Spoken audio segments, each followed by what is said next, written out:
So you brought them up. The Texans.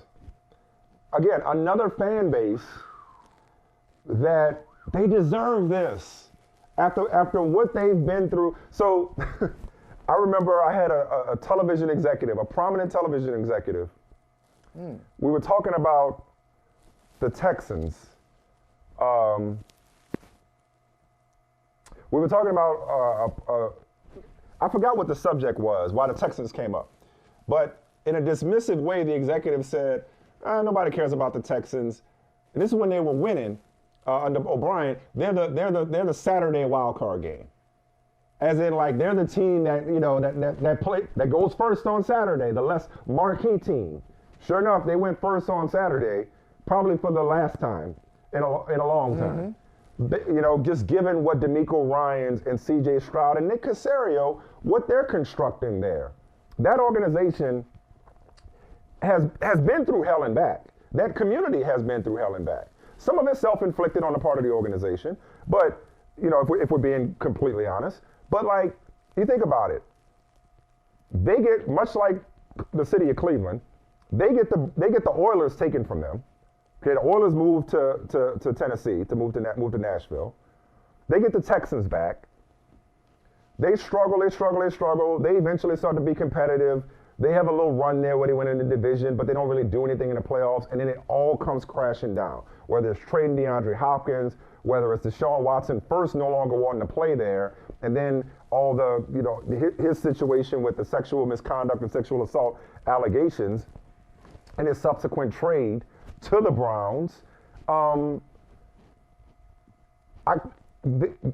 Deserving doesn't begin to illustrate just how Texans fans and that fan base should feel right now.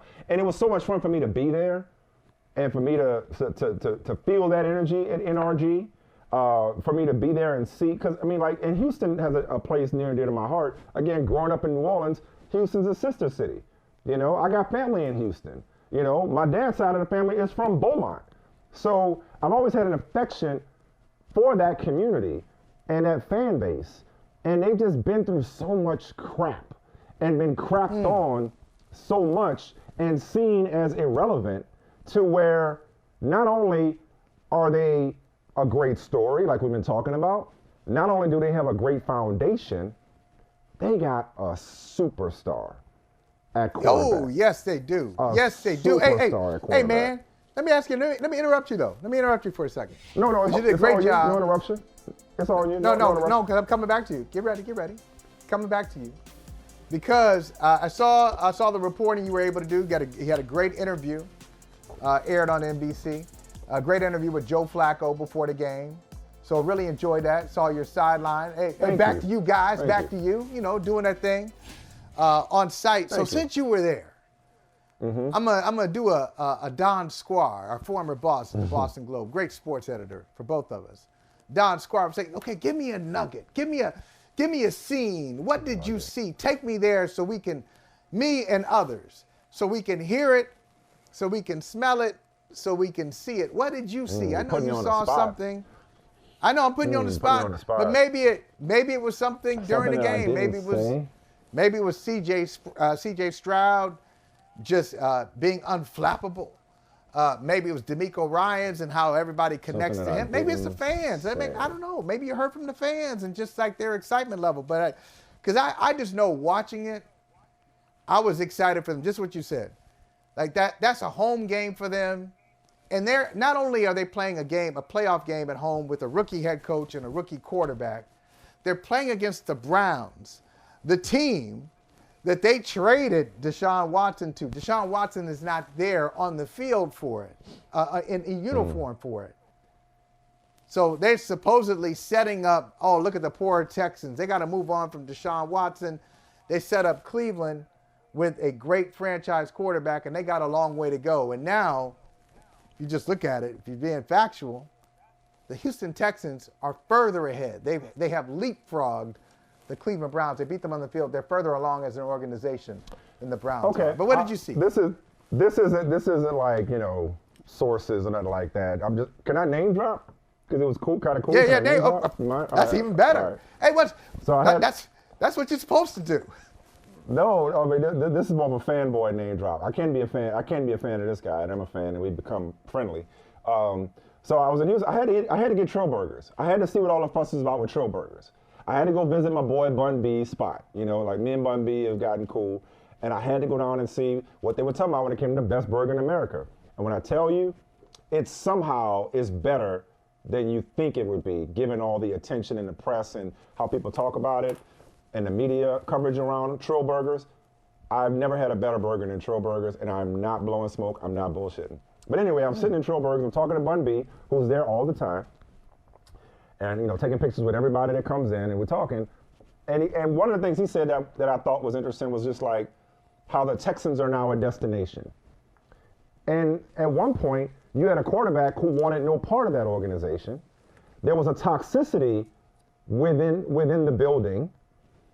And now, not only do you bring back a DeMeco Ryans, but you add a CJ Stroud, and that community, that culture, everything that Houston has to offer, like, who doesn't want to play for the Texans right now? Who wouldn't want to play for that organization right now, given the direction that they're headed? So not only did they nail this draft with, Stroud, Anderson, and others, but just at the top, Stroud and Anderson, not only do they have, a leader of men, as they say in DeMeco Ryans, but like there's an energy and an excitement around a community that you don't need an excuse to go to Houston. Like, I mean, who don't love Houston? You know what I'm saying? Like, and so I think that's one thing that I would take away. That's not a report per se, but that I would take away. Yeah. Much like we're talking about with the Packers, but obviously a bigger market. Much like we're talking about with the Lions, but a sexier market. It's just like, this team has got staying power. Like they're gonna be heard from for a while. I don't see, and you already said that you see Stroud becoming the best quarterback in team history very shortly. Yes. And this is in Texans history. Just to be clear, we're not talking about Houston professional football, because that's number one. Watch out, Warren. That's Warren Moon. Watch out. Yeah. But we're talking about the Texans. This guy's different than Deshaun. He seems to move differently than Deshaun does. And I don't mean that as a disrespect or a criticism of Deshaun. I'm saying he's just different. And so I don't see this being something that implodes in a handful of years, the way it did with Deshaun Watson and that relationship. That relationship went from like, this guy is going to be a superstar for a long time, and they're in the playoffs regularly, to a contract extension, to get me out of here as soon as possible. And that was before the shit really hit the fan. I don't see that happening. I don't foresee that happening with this head coach, this quarterback, this infrastructure. Like, there were rumors about Nick Caserio that he shot down. He was like, I ain't going nowhere. He got mad. Why would he? He got mad about it, too. Why would he? Why would he? Why would he have come through this fire?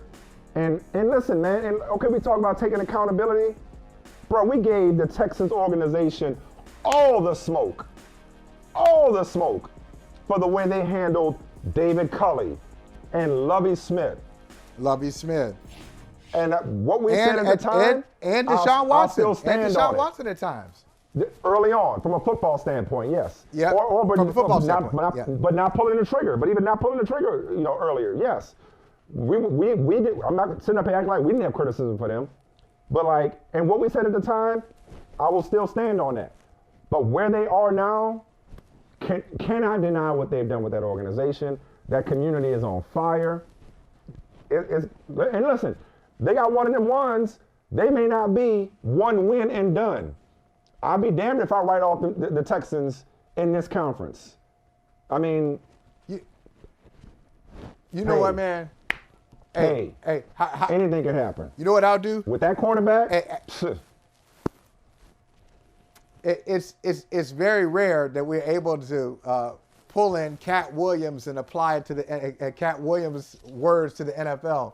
But in that great Cat Williams interview, remember one of the things he said, it's just kind of like a side thing. Like it wasn't as sexy as some of the other stuff he was talking about, calling people out.